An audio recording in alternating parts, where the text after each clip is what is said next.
सहेली।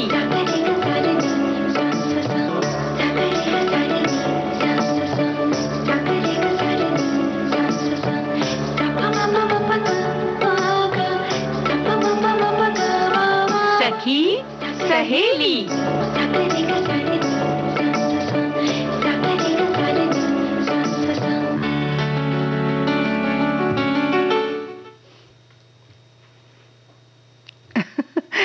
सखी सहेली सुनने वाले हमारे सभी श्रोताओं और जितने हमारे भाई बंधु हैं, सखियां हैं, सहेलियां हैं और बिटियां हैं, बहुरियां हैं, हमारे बच्चे हैं, इसके संग संग छुटकी बहुरिया कार्यक्रम में स्वागत है और प्यारी बुआ का नमस्कार। आपको, आप सभी सुनने वालों को छुटकी बहुरिया का भी प्यार भरा नमस्कार। और बुआ क्या हो गया तुम्हें एकदम से? बाद आपका साथ मिला है तो इसलिए एकदम तुम हक्का बक्का हो गई। तुमने कहा चलो अब बुआ जी शुरू करें आज। हाँ। देखा जाता है कैसे शुरू करती हैं। तो ये बच्चे जो है ना श्रोताओं, हमारी जब तक परीक्षा लेते रहते हैं, अब हम एकदम तैनात रहना पड़ता है। ऐसा लगता है कि अक्सर ऐसा काम ये कर जाते हैं कि हमारे तो दिमाग की बत्ती गुल हो जाती है। तो मतलब आप बड़ी खुश हो जाती हो तुम। बड़ी खुश हो जाती हो, है ना? नहीं, हम ये देख रहे हैं आप इशारों में हमारे श्रोताओं को आज के विषय बताने का प्रयास कर रही हैं। नहीं, हमने तो सीधे सीधे कह दिया हमारे दिमाग की बत्ती गुल हो गई थी। भैया तुम्हारा विषय अगर आज यही है तो अच्छी बात है। हाँ, तो और कौन कौन से विषय ले रहे हैं तो ये भी बता देते हैं। शुरुआत इसी से करते हैं। जी हाँ, बिल्कुल। तो आज हम बात करेंगे आज की तिथि की विशेषता की, और विशेष ये कि आज हम मना रहे हैं विश्व शिक्षक दिवस। और सिर्फ हम ही नहीं मना रहे हैं बुआ, पूरा विश्व मना रहा है। पूरा विश्व मना रहा है, क्योंकि हमारे देश की जब बात आती है तो हम 5 सितंबर याद आता है टीचर्स डे के रूप में या शिक्षक दिवस के रूप में, लेकिन ये है विश्व शिक्षक दिवस जो कि 5 अक्टूबर यानी कि आज के दिन ही मनाया जा रहा है। और फिर घूमना फिरना किसे पसंद नहीं होता, बिल्कुल।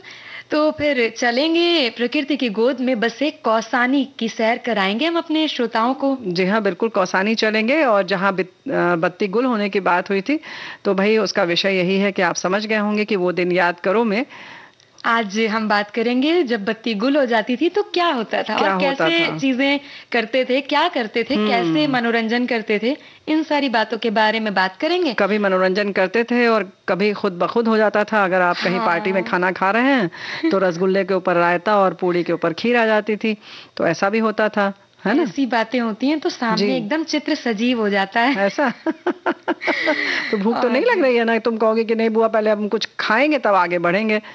खाने खिलाने की बात हुई है तो व्यंजन विशेष की भी बात हो जाए। और अच्छा, व्यंजन का भी दिन है। ओहो, देखो ऐसा है कि हमारे सारे श्रोताओं को ये पता रहता है तो कि व्यंजन का दिन है तो जरूर कुछ न कुछ बताया जाएगा, लेकिन श्रोताओं ने क्या तैयारी की है ये भी तो देखना होगा। हाँ, देखेंगे। और हमने क्या तैयारी की है वो हम उनसे बांटेंगे। जी हाँ, बिल्कुल। तो तैयारी से तुम आई हो, चलो हमारी तो परीक्षा तुमने ले ली, लेकिन तुम तैयारी से आई हो, ये अच्छी बात है।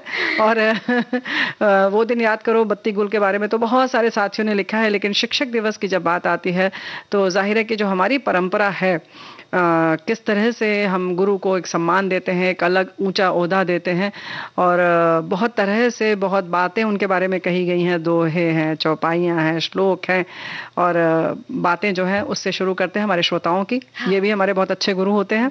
इन्होंने लिखा है कि एक शिक्षक के पास अपने छात्रों के जीवन पर परिवर्तनकारी और स्थायी प्रभाव डालने का अवसर होता है। वे छात्रों के स्थायी भविष्य को आकार देने और व्यक्तिगत विकास में योगदान देते हैं। 5 अक्टूबर 1994 को यूनेस्को ने घोषणा की थी कि हमारे जीवन में शिक्षकों के योगदान का जश्न मनाने और सम्मान करने के लिए इस दिन को विश्व शिक्षक दिवस के रूप में मनाया जाएगा। हाँ, बिल्कुल बुआ जी। और अगर तथ्यों की बात करें तो विश्व शिक्षक दिवस हर वर्ष जो है 5 अक्टूबर को संयुक्त राष्ट्र के तत्वाधान में मनाया जाता है। और इस दिन अध्यापकों को सामान्य रूप से और कतिपय कार्यरत और सेवानिवृत्त शिक्षकों को भी उनके विशेष योगदान के लिए सम्मानित किया जाता है। जी हाँ, और यही सब बातें हमारे साथियों ने भी साझा की हैं कि विश्व शिक्षक दिवस 5 अक्टूबर को मनाया जाता है।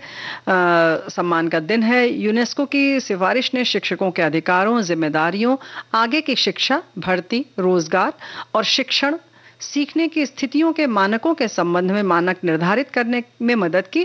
कहा जाता है कि 1966 में राष्ट्रीय शैक्षिक, वैज्ञानिक और सांस्कृतिक संगठन यूनेस्को व अंतर्राष्ट्रीय श्रम संगठन की बैठक हुई थी, जिसमें शिक्षकों के अधिकारों, दायित्वों और आदि को लेकर गाइडलाइन बनाने की सिफारिश की गई, जिसके बाद 5 अक्टूबर 94 को यूनेस्को ने अंतर्राष्ट्रीय श्रम संगठन ILO की सिफारिश को मान्यता देते हुए शिक्षक दिवस मनाने की घोषणा कर दी और हम मना रहे हैं। जी हाँ, बिल्कुल बुआ। और जैसा कि मतलब इन्होंने बहुत सारे तथ्यों के बारे में जानकारी दी है, तो एक फैक्ट हम भी बता देते हैं, एक तथ्य के बारे में हम भी, कि इस वर्ष की जो थीम यानी कि अच्छा, तुम क्या समझ रही हो? तुम बता दोगी और हमारे श्रोताओं को नहीं पता है? पता है, बिल्कुल पता है।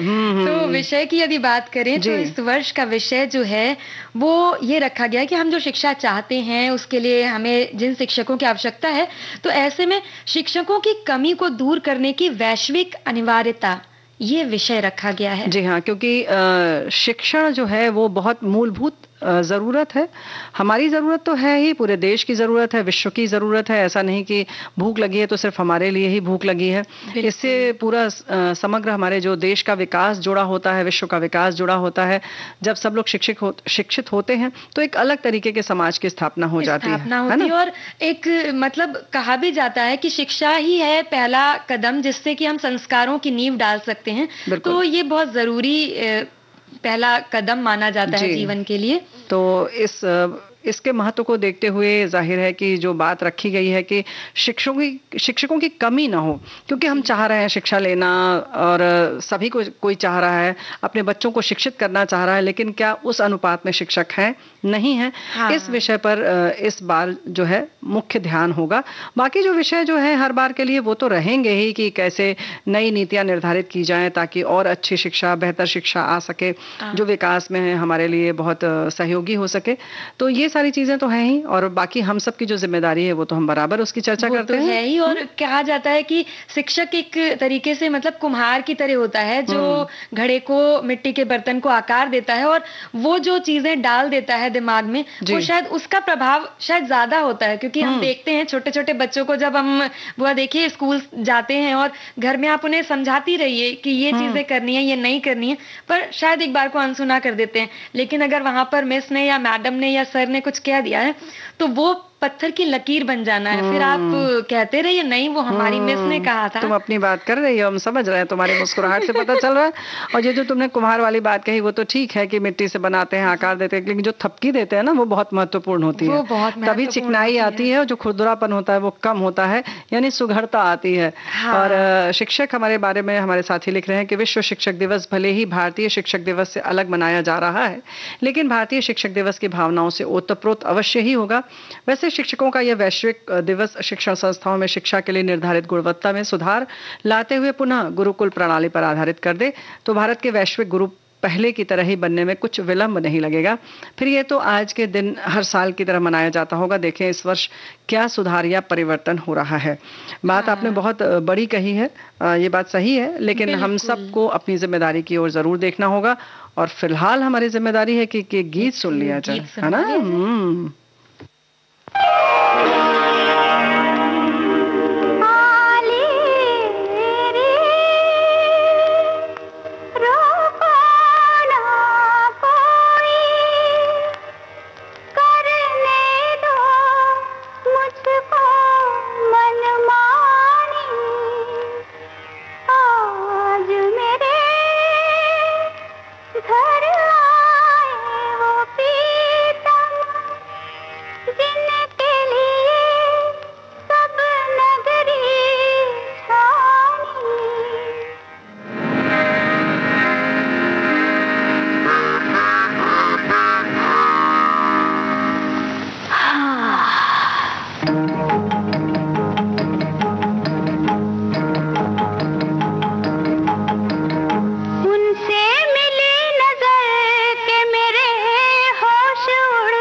होश तो भाई हम लोग के वाकई उड़ गए, जैसे तुमने आज किया ना कार्यक्रम की शुरुआत, क्योंकि देखो हम लोगों ने शिक्षक को बधाई ही नहीं दी, तो हमारे सभी शिक्षक किसी न किसी रूप में जो शिक्षित करते हैं या किसी के गुरु हैं, उन सभी को ढेर सारी बधाई। और हमारे साथी तो भाई बहुत बहुत खुश हैं।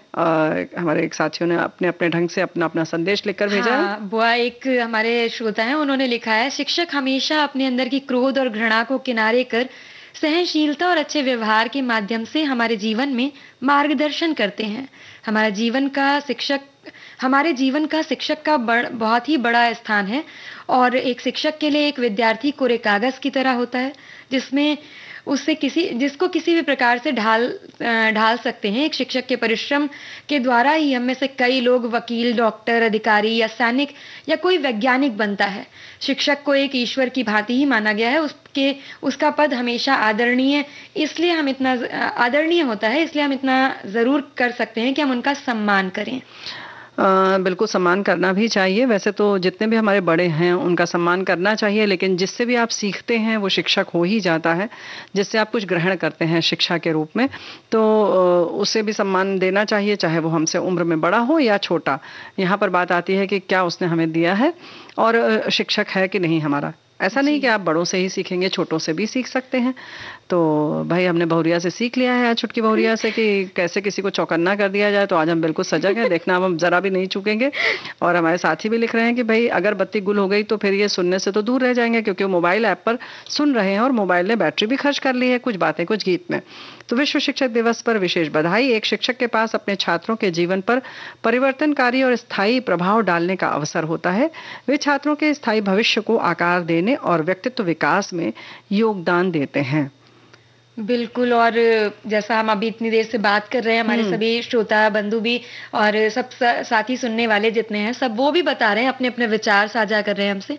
तो ये बात तो निश्चित है। और कभी कभी ऐसा भी होता है कि हमारे पहले मतलब मन में कुछ और होता है, हमारे कुछ उद्देश्य जीवन में अलग होते हैं, लेकिन जीवन में कोई ऐसा शिक्षक आ जाए जिसको देखकर हम इतने प्रभावित हो जाते हैं कि हम अपने उद्देश्य को बदल करके फिर उनकी छवि बनने का प्रयास करते हैं। और ऐसा यहाँ पर इसलिए क्योंकि कई बार ऐसा देखा भी गया और ये अनुभव भी है मेरा खुद का भी, कि शिक्षा पहले लगता था बड़ा कठिन कार्य है, शिक्षा पहुंचाना, शिक्षा देना और लोगों को समझाना। लेकिन हमारी भी एक शिक्षिका थी, वो आई हमारे जीवन में तब से उनको देख के एक अलग सी एनर्जी, अलग सी ऊर्जा का अंदर संचार हो जाता था, और हमें लगता था बस इनके जैसा बनना है। क्या बात है। तो ये तो हो गई कि हम किसी और से क्या ग्रहण कर रहे हैं, उन्हें एक प्रेरणा स्रोत के तौर पर देख रहे हैं, उनको हमने मान लिया ये मानक है और हमें ऐसा बनना है। लेकिन भाई मानक फिर देखना चाहिए कि अच्छा है कि नहीं। फिर उसके बाद धीरे धीरे आप खुद प्रयास करें कि आप भी किसी के लिए ऐसे ही मानक बने और प्रेरणा स्तंभ बने। तो कहीं ना कहीं और एक बात तो है कि कहीं ना कहीं दीप से दीप जलता ही रहता है। अगर आप किसी को देखकर अच्छे बन रहे हैं तो आगे भी लोग ऐसे ही बनेंगे। बिल्कुल। और इसी तरह से सत्संग की भी बात ऐसी ही होती है कि ऐसे व्यक्ति जो होते हैं, उनके आसपास जो लोग होते हैं, वो बहुत कुछ सीखते हैं या कुछ नहीं, उनको पता भी नहीं चलता कि वो कब सीख गए। कभी कभी ऐसा भी होता है। तो वो भी अपने आप में शिक्षक हो जाता है। तो ऐसी बहुत सारी चीजें हैं। हमारे एक साथी ने ये भी अपनी बात लिखी है, हालांकि कि शिक्षक दिवस की बात है तो हमारी श्रीमती जी भी शिक्षिका हुआ करती थी, जो अब सेवानिवृत्त हैं। और विविध भारती सेवा की बात करें तो इन्होंने तो भाई हमें ही बना दिया। इन्होंने लिखा कि वहाँ कोई शिक्षक है तो वो है रेणु जी, जिनसे सह उद्घोषिका को भी हौसला बढ़ाने की काफी कुछ सीखने को मिलता है। ये तो बुआ जी इन्होंने हमारे मन की भी बात कह दी। हम लोग तो यही सोचते हैं, मतलब कभी अगर किसी विषय को लेकर के थोड़ा सा संकोच भी है या कुछ लगा अरे ये कहीं ऊपर नीचे ना हो जाए, पर आप साथ होती है ना तो वो डर भाग जाता है। देखो ऐसा है ना कि फिर हमने तुम लोग भी तो बहुत समझदार हो, हमें तो तुम लोगों से सीखना पड़ेगा। तुम लोगों ने अपना अच्छा किया, सारी जिम्मेदारी का जो कंबल था हमारे ऊपर उड़ा दिया, कहा बुआ बना लो, अब बुआ की जिम्मेदारी है, यही नाव चलाएंगी, यही खेवैया है, तो अब जिम्मेदारी दे दी तो हम संभाल रहे हैं। यही तो हम कह रहे हैं ना कि भाई जब बच्चे कुछ ऐसा करते हैं तो हमें अपनी जिम्मेदारी संभालनी पड़ती है। लेकिन फिलहाल आपकी ये जिम्मेदारी है छुटकी बहुरिया कि आप एक प्यारा सा गीत सुनवा दें। बिल्कुल बुआ जी। Oh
बाहों में चले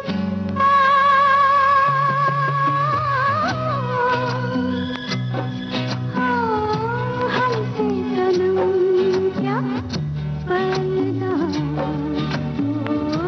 हमसे सनम क्या पर्दा।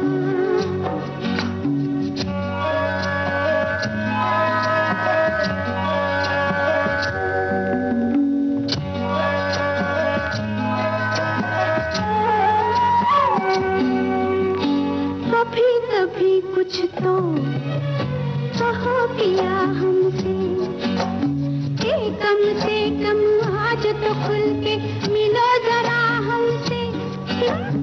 कभी कभी कुछ तो कहो किया हमसे, कम से कम आज तो खुल के मिलो जरा हमसे। है रात अपनी जो तुम हो अपने, किसी का फिर हमें डर क्या, बाहों में चले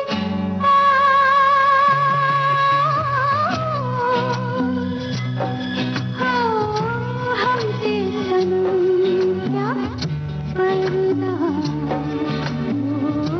हमसे सनम क्या पर्दा। ये आज नहीं मिलन, ये संग है उम्र भर का, बाहों में चले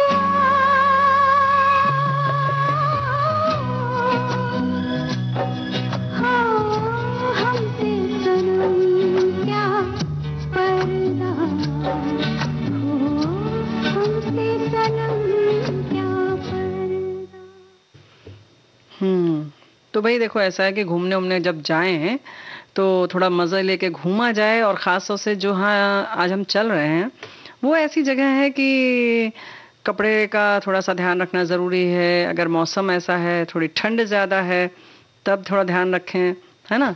सुंदर जगह है बहुत, बिल्कुल बुआ जी। लेकिन ठंडक कब अंदर घुस जाएगी पता नहीं चलेगा। हाँ, वो बादलों के पास जब बादल बहुत करीब करीब से महसूस होते हैं ना, तब फिर मन उन्हीं में रम जाता है, और ध्यान ना दो तो वो मुंह में भी चले जाते हैं, और फिर खांसी वासी शुरू हो जाती है। खांसी वासी शुरू हो जाती है। ऐसा तो नहीं कि मुंह के अंदर बारिश हो जाती है फिर तो मुंह के अंदर बारिश हो जाती है, इसलिए पानी कहीं अंदर चला जाता होगा। खैर, वीकेंड बिताने के लिए कौसानी एक परफेक्ट डेस्टिनेशन है। ऐसे बहुत से कारण हैं जिसके लिए आपको कौसानी की यात्रा जरूर करनी चाहिए। कौसानी को महात्मा गांधी ने भारत का स्विट्जरलैंड कहा था। वास्तव में यह हिल स्टेशन एक स्वर्ग है जो आपको शहरी जीवन की नीरसता से दूर ले जाता है। हिमालय में बसा कौसानी उत्तराखंड के कुमाऊं क्षेत्र का एक हिस्सा है जो जैव विविधता से संपन्न है। ये हमारे साथी ने लिखकर भेजा है। देखो, जब हम बहुत ऐसे प्रवाह में पढ़ रहे हो तो समझ लो कि साथियों ने लिखकर भेजा है। तो जब आप लोगों की बात आती है ना दोस्तों, तो बिल्कुल तेजी आ जाती है हम लोग के अंदर भी, है ना। बिल्कुल। और हमारे एक श्रोता ने लिखकर भेजा है कि कोसी नदी और गोमती नदी के बीच बसा कौसानी बहुत ही खूबसूरत पर्यटक स्थल है। इसे राष्ट्रपिता महात्मा गांधी ने भारत का स्विट्जरलैंड कहा था। तो भाई लगभग हमारे बहुत सारे साथियों ने ऐसी ही बातें लिखी हैं, लेकिन किसी और ने, हमारे एक साथी ने बड़ी मजेदार बात वो की है, साझा किया है खास तौर से।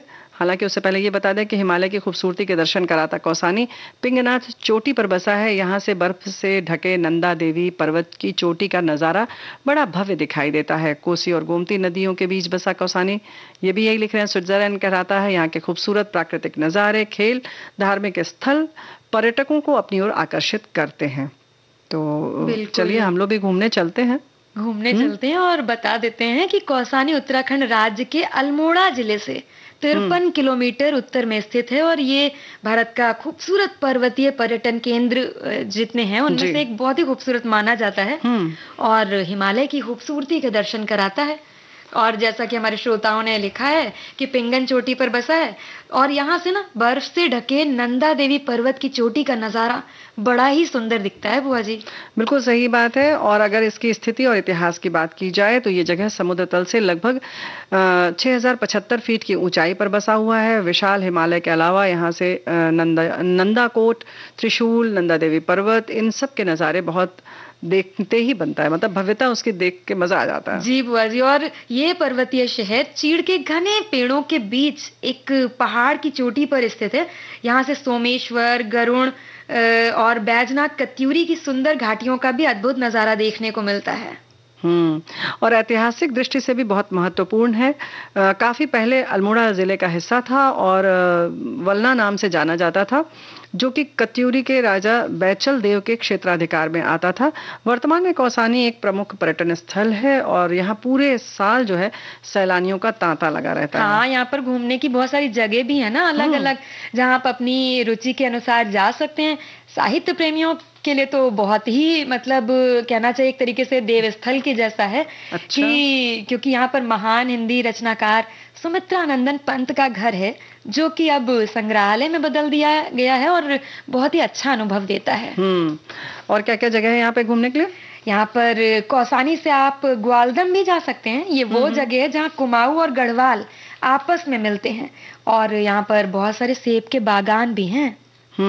और इसके अलावा मतलब स्वर्ग से भी सुंदर कहे जाने वाले बेदनी बग्याल तक जाने का रास्ता भी यहीं से शुरू होता है। और अगर आप कहीं नहीं जाना चाहते, अरे मतलब कहने का ये मतलब है कमरे में बैठे रहिए। हाँ, मतलब घूमने भी मजा आएगा, ऐसा नहीं है। वैसे एक बार बताएं हम, हमको तो अक्सर ऐसा लगता है कि ऐसी जगह जब आप जाएं जहाँ की प्राकृतिक नज़ारे अच्छे हों, मतलब जैसे शुद्ध वायु के लिए हम तरसते हैं जब हम शहर में रहते हैं, या जैसे कि ऊंचाई पर हम जा रहे हैं तो जाहिर है कि वातावरण में पर्यावरण जो है जो प्रदूषण मुक्त है थोड़ा सा तो कम है ही। तो ऐसी जगह आप थोड़ा सा ठहर कर कहीं बैठ कर 1-2 दिन उसका भी आनंद जरूर लें। जरूरी नहीं है कि आप बस घूमते ही रहें, है ना? तो वो भी एक बुआ जी मतलब एक अलग तरीके का अनुभव होता है ना, प्रकृति की गोद में एकदम आराम फरमाना।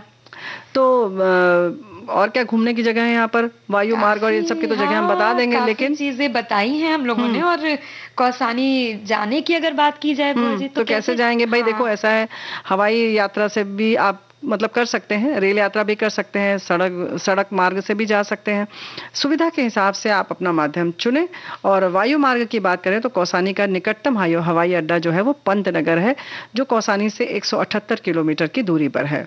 और कौसानी के ट्रेन से जिसका जाने का मन है ना बुआ, तो वो उसके लिए उसका नजारा वैसे ना जाना ही चाहिए ऐसी जगह पर। हाँ, ट्रेन मतलब रेलगाड़ी का जो सफर है वो तो वैसे भी अलग अनुभव देता है, लेकिन अगर पहाड़ी क्षेत्रों में जाना है तो रेलगाड़ी का बहुत मजा लिया जा सकता है, अलग ही मजा है। और कौसानी का जो नजदीकी रेलवे स्टेशन है वो काठगोदाम है, जो कौसानी से 141 किलोमीटर दूर है। और फिर वहां से आपको स्थानीय बस या टैक्सी की सुविधा लेनी होती है कौसानी तक पहुंचने के लिए।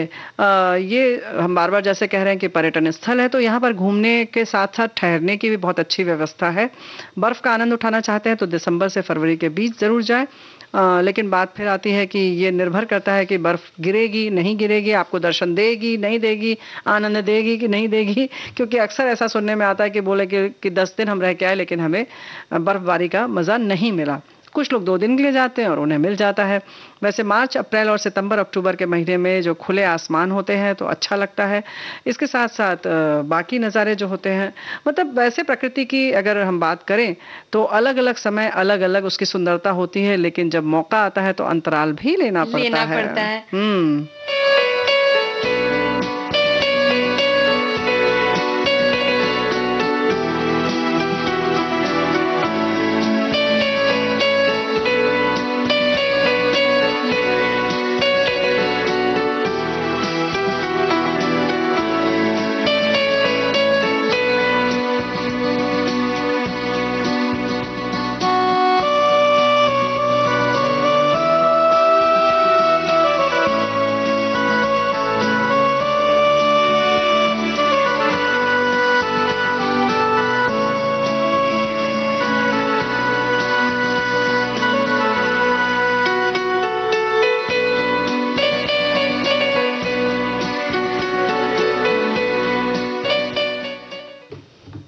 देखो भाई, कौसानी के इतिहास की बात के बारे में हमारे साथी लिख रही हैं कि कौसानी का इतिहास बड़ा ही रोचक है।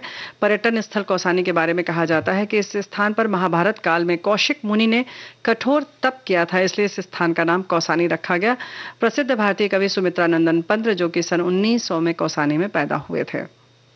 बिल्कुल। और एक ने तो बहुत ही मजेदार सा किस्सा अपना हुआ। देखो मतलब ऐसा है, पहले तुम सुनाओ तब हम बताएंगे मजेदार है कि नहीं है। हाँ, कौसानी, इन्होंने पूछा है कौसानी क्या वही जगह है जो नैनीताल के पास है? अगर हाँ तो हम वहां जा चुके हैं करीब 1995 में। तो इसलिए मजेदार हो गया? नहीं नहीं, तो इन्होंने अच्छा, और भी आगे बात है। पूरी घटना बता दी है हम लोगों अच्छा। को। तब फोन पर संपर्क करना बहुत मुश्किल होता था। हम सब दोस्त परिवार सहित कलकत्ता से निकले थे नैनीताल का कौसानी वगैरह घूमने, और हम सब 40 जनों का ग्रुप था। अरे 40 लोग एक साथ! तो और क्या, क्यों? तो मतलब 20-20-20 दो बार में जाना चाहिए था। अब 40 दोस्त हैं तो 40 लोग ही जाएंगे, या हाँ, परिवार में अगर इतने लोग हैं तो इतने ही जाएंगे। बिल्कुल। वह इन्होंने लिखा है कि कौसानी पहुंचकर देखा कि जो होटल बुक किया था वो मुकर गया। अच्छा। बहुत घबराहट के साथ कौसानी में एक डॉर्मेट्री मिली। हाँ? बड़े बड़े 2 कमरे, एक में महिलाएं और बच्चे और एक में पुरुष एडजस्ट हो गए। रात को भूकंप आया और हम सब सोचे कैसे झूल रहा है अपना पलंग। अच्छा।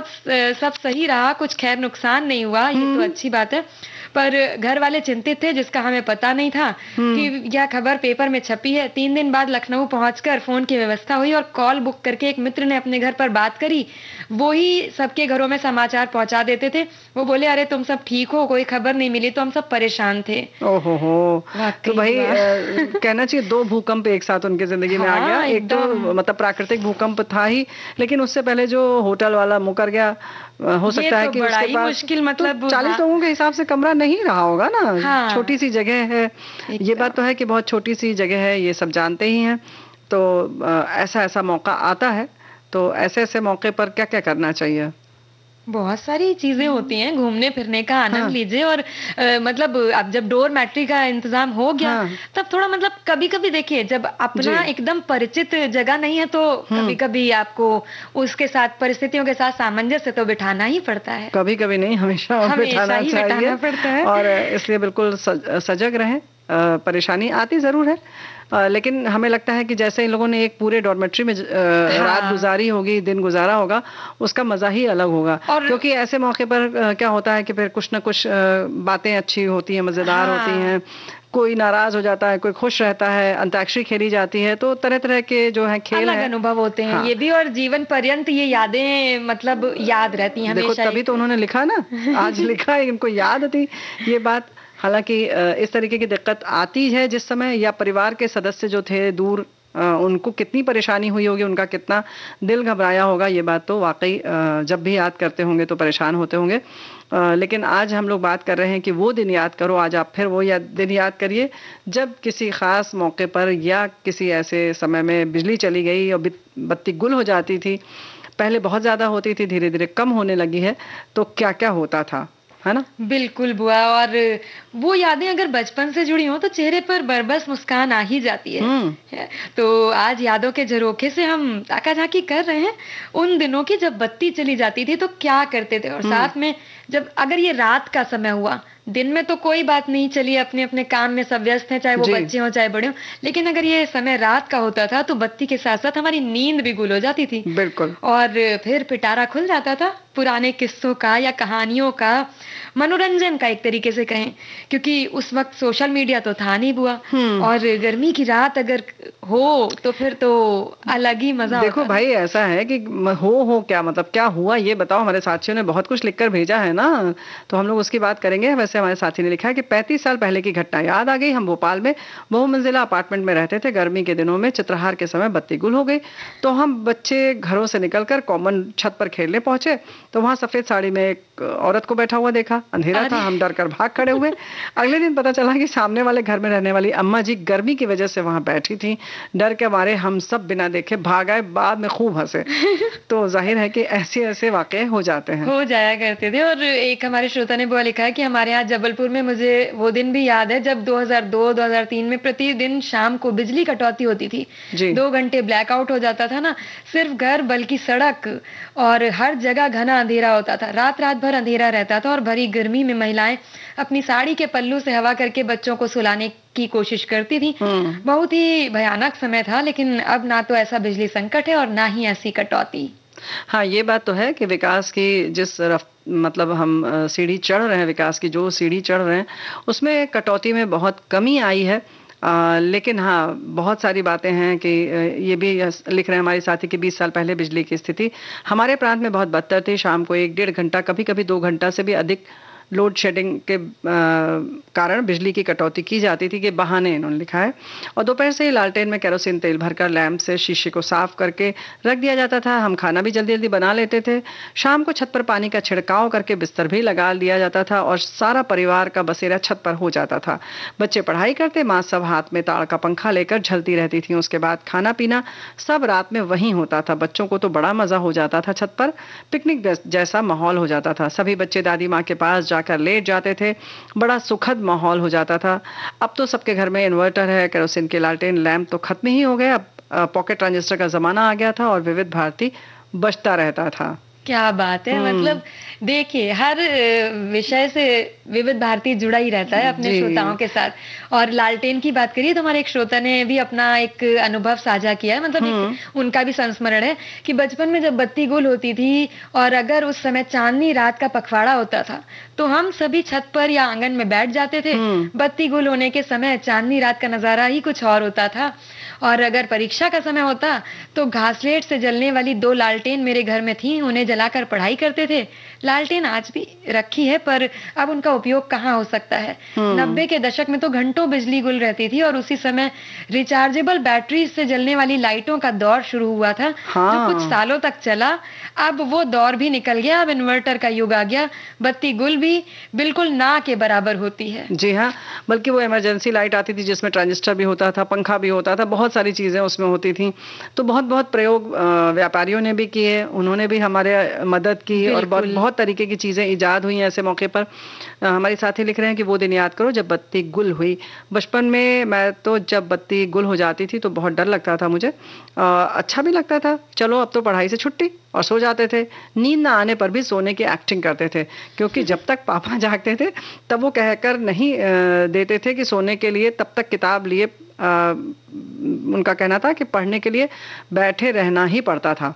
अब तो सबके घरों में इन्वर्टर हो गए तो बत्ती गुल होने का पता ही नहीं चलता। लेकिन सेवा काल में 12 वर्षों तक गांव में रहने पर नियमित शाम होते ही बत्ती गुल हो जाती थी, जो देर रात को आती। गर्मी में तो हालत खराब हो जाती थी और बत्ती गुल होने पर क्या क्या जतन करने पड़ते थे, आज भी याद आ जाता है। हाँ बिल्कुल बुआ। और मतलब जैसे एक श्रोता ने एक बहुत अच्छी बात लिखी है, अपना अनुभव लिखा है बचपन का, कि वो जब बत्ती गुल होने पर पहले तो सबको अपनी जगह से ना हिलने की हिदायत दी जाती थी। कि जहाँ हो वहीं रुके रहो, वहीं बैठे रहो, खड़े हो जहाँ वहाँ खड़े रहो।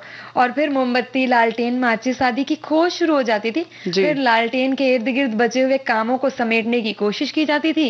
रात का खाना खाने के बाद हम छत पर बिछौने के बीच में बैठकर बड़े भैया की कहानी का इंतजार करते थे। और ऐसे वातावरण में भैया जी भूत प्रेत की कहानियां सुनाकर हमें रोमांच या डराने में मजा लेते थे। जरूर सुनाते थे ऐसे में ना बड़े लोग। हाँ, और जब प्रकाश आ जाता था तो एक साथ सबकी उच्छ्वास सुनाई देती थी। और ये तो सच में है, जैसे ही मतलब बत्ती आती थी तो हम सब भी एक साथ बोलते थे, अरे आ गई। मतलब सबके घर से ये सुनाई देता था, चलो आ गई। ये बात बिल्कुल सही है। और लेकिन अभी अगर हम गीत सुनवा दें तो हमारे साथी क्या कहेंगे? बिल्कुल आ गई, खुश हो जाएंगे, आ गई।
हल्का सुर्ख लबों पे रंग तो है इकरार का।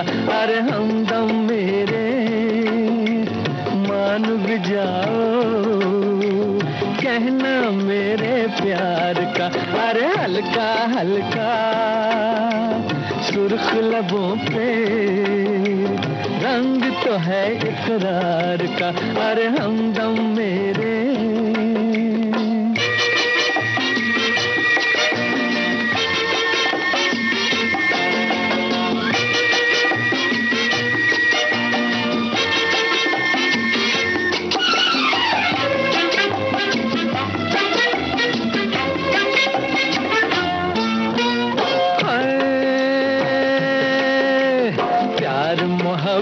की हवा पहले चलती है, फिर एक लट इनकार की रुख पे ढलती है।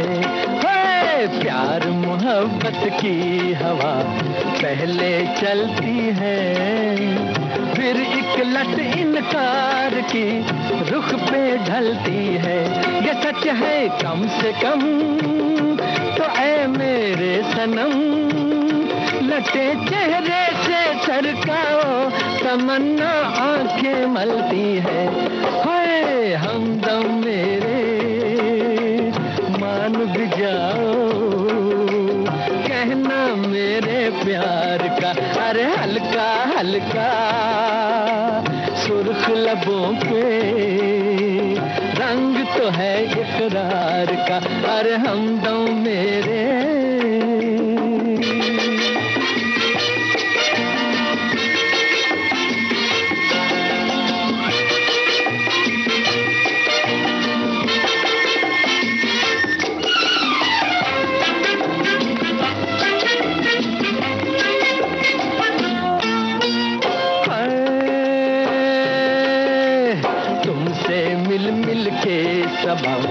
दुनिया महकाए बादल ने जो भी किए आंचल के साए। है तुमसे मिल मिल के सबा दुनिया महकाए, बादल ने जो भी किए आंचल के साए। ये सच है कम से कम तो ऐ मेरे सनम, चुरा लो मैं भी दो जलवे, मेरा अरमा भी रह जाए। हाय हमदम मेरे मान भी जाओ, कहना मेरे प्यार का, अरे हल्का हल्का सुर्ख लबों पे रंग तो है इकरार का, अरे हमदम। तो भाई दौर तो बदलता ही जा रहा है। हमारे साथी जैसे लिख रहे हैं कि जब हम छोटे थे तो बिजली घर पे नहीं थी और मिट्टी का तेल लैंप से जला कर पढ़ते थे। आज बिजली के बगैर हम 1 मिनट भी नहीं रह सकते। फिर हमने वो दौर भी देखा जब लैंप भी बुझ जाता था तो चीड़ की लकड़ी जलाकर लोग बैठते थे, जिसे लोग दीनी अपनी भाषा में बोलते थे। फिर जब हम टेलीविजन पर फिल्म देखते तो बत्ती गुल हो जाती थी तो हम सब आंख बंद करके प्रार्थना करते कि बिजली आ जाए।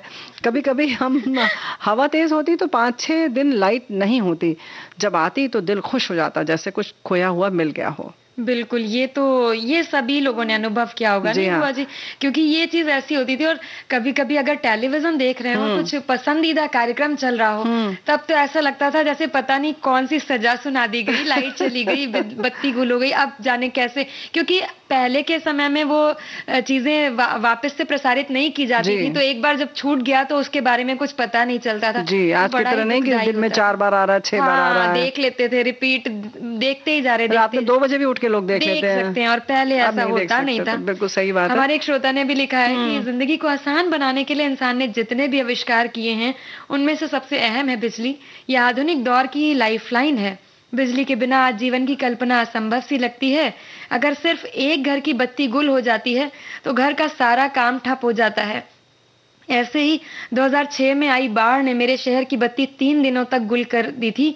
पूरा शहर ठप हो गया था। घर में 3 दिन तक 4 इंच पानी में रहना पड़ा था। लेकिन लाइट गुल होने का ये मंजर आज भी याद आता है तो डर लगता है। बात तो सही है। और ऐसे ही लोगों ने अलग अलग समय की अपनी अपनी यादें ताज़ा की हैं। इन्होंने लिखा है, जब हम छोटे थे, बहुत छोटे, बिजली घर में नहीं थे और मिट्टी का तेल लैंप से जलाकर पढ़ते थे। आज बिजली के बगैर इन्होंने तो लिखा है, इन्होंने ये लिखा है कि प्रसंग सुनकर इन्हें एक वाकया याद आ गया। 11 वर्ष के रहे होंगे, 10-11 वर्ष के। हमारे पड़ोस में 4-5 घर में टेलीविजन था। एक अंकल जी को बच्चे जो है बड़ों के साथ मिलकर फिल्म देखना पसंद करते थे, और एक बार फिल्म के बीच लाइट चली गई। हम सब बैठे ही थे कि एक बच्चा सांप सांप चिल्लाने लगा। जल्दी जल्दी मोमबत्ती जलाई गई तो सचमुच वहां एक छोटा सा सांप था। तो भाई कभी कभी ऐसा भी होता है, और कोई खतरा भी हो सकता है कि दिक्कत हो जाती है ना। हाँ, हो जाती है। लेकिन ये तो बचपन में बहुत, ये शरारत बहुत होती थी। बिजली जाने के बाद जब अंधेरा होता था तो मतलब एक तो एक दूसरे को चुटकी काट लेना, परेशान कर देना, किसने टीप लगा दी, अब किसने लगाई पता ही नहीं, अलग ही तरीके की। लेकिन वैसे ये तो भाई जिसको तंग करते थे वो तंग होता था, लेकिन बत्ती जाती थी जब शाम को, तब हम सब बच्चों को जैसे लॉटरी निकल गई हो, बस सब बाहर निकल कर खेलने लगते थे। पढ़ाई की छुट्टी हो जाने की सबसे ज्यादा खुशी होती थी। ये तो सबने अनुभव किया होगा भाई, है कि नहीं? बिल्कुल बिल्कुल। और बहुत सारे श्रोताओं ने अपने अपने संस्मरण जो है हमसे साझा किए। एक ने लिखा है, वह जी बत्ती गुल होने की घटना मेरी सहेली ने जब हम सबको बताई तो हम लोग खूब हंसे। हुआ ये कि उसका घर रोड के किनारे था, लाइट चली गई, तब उसने अपना बिस्तर बाहर लगा लिया और एक सफेद चादर ओढ़ ली। अब मच्छर हो रहे थे तो उसके बेटे ने वहीं पास में धुआं कर दिया। अब सब सड़क के किनारे से जो भी व्यक्ति निकले वो हाथ जोड़कर निकल जाए। और उसके बेटे ने मम्मी को कहा, तो आप समझ गए होंगे कि ऐसा लोग क्यों कर रहे।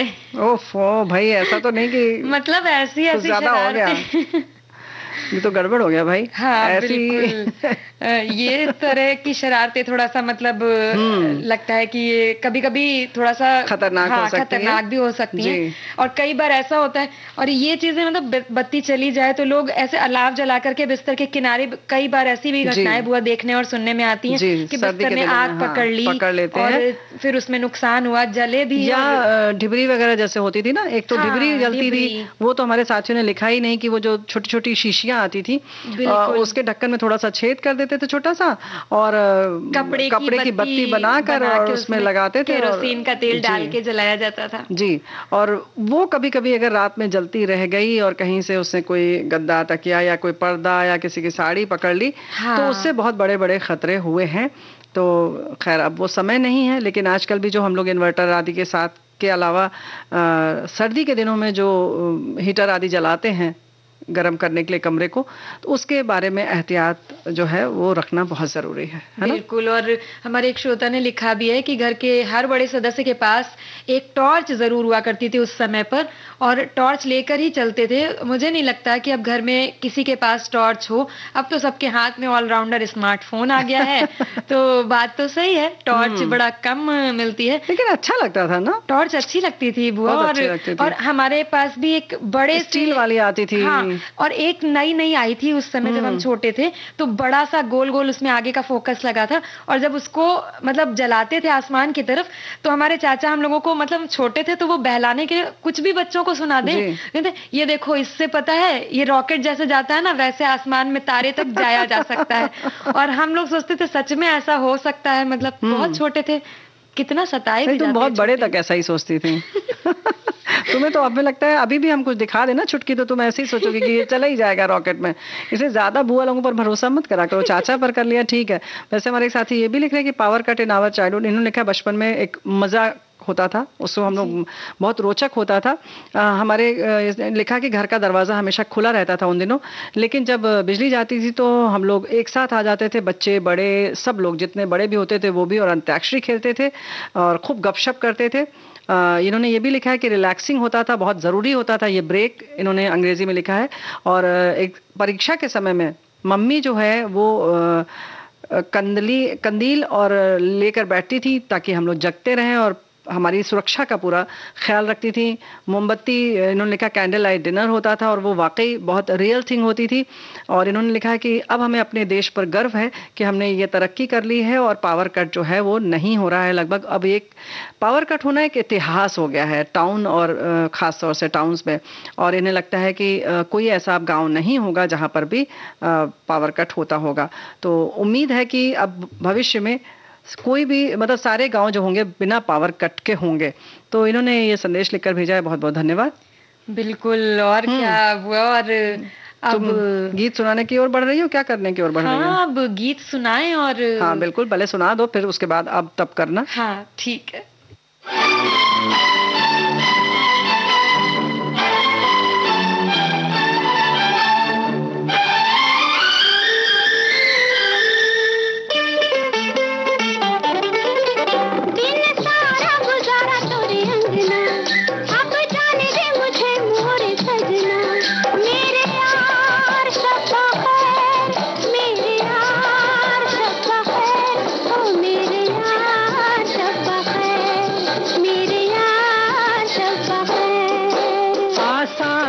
जाना महफिल से, वो कैसे जाओगे निकल कर दिल से। मेरे यार शब्बा खैर, मेरे यार शब्बा खैर, ओए मेरे यार शब्बा खैर, मेरे यार शब्बा खैर।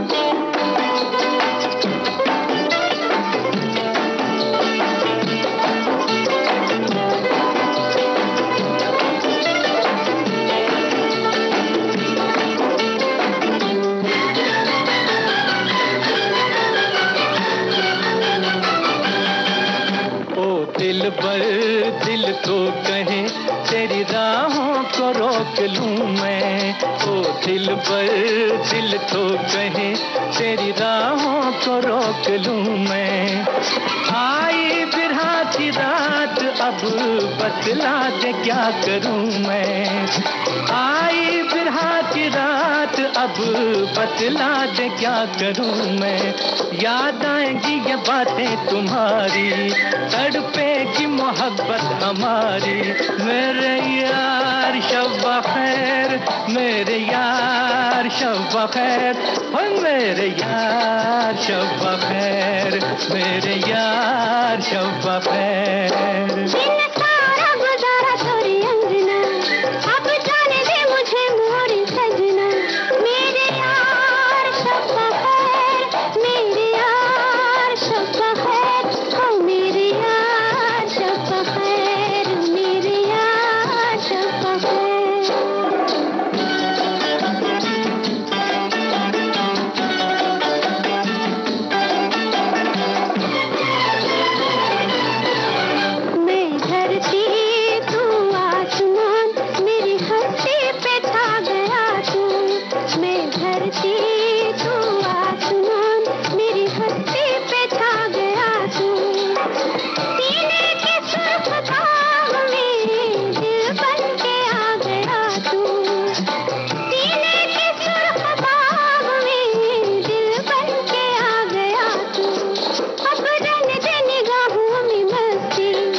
आज ऐसा है कि शब्बा खैर, तुम्हारा जो हाल है ना हमें समझ में नहीं आ रहा है, तुम क्या करोगी आज? ये देखो कुछ बनाओगी? बिल्कुल बताएंगे। और जूसेस के बारे में सभी जूसेस नहीं, बस एक बता दो, बहुत मतलब घड़ी भाग गई। उन लोगों ने, हमारे श्रोताओं ने लिखा है समय नहीं रह गया है, तो अब हम जल्दी से एक बात बता देते हैं कि इम्यूनिटी यानी शरीर की रोग प्रतिरोधक क्षमता बढ़ाने वाला एक जूस है कि बिल्कुल हृदय को चुस्त दुरुस्त तंदुरुस्त रखने वाला यह असरदार नुस्खा है, गाजर, सेब और अदरक का जूस। और अच्छी बात तो ये है कि इसका स्वाद भी आपको पीने में अच्छा लगेगा, और स्वाद और सेहत दोनों को साथ चलना है तो सच में टेढ़ी खीर तो होता है, पर भाई हमेशा सिर्फ स्वाद की ही तो नहीं ना सुन सकते, वरना सेहत बुरा मान जाती है। तो इस जूस को बनाने के लिए आप गाजर, सेब और अदरक को एक साथ लेकर के ब्लेंडर में डालिए, मिक्सर में डालिए, थोड़ा सा पानी डाल दीजिए और उनको अच्छे से ब्लेंड कर लीजिए और छान लीजिए। छानने के साथ उसमें हल्का सा काला नमक और 1 चुटकी काली मिर्च मिला करके पीजिए और अपनी सेहत सवारिए। और उसके बाद सबको कहिए नमस्कार और विदा दीजिए आज के कार्यक्रम से छोटी बहुरिया को और बुआ को, और स्वीकार कीजिए हमारा नमस्कार।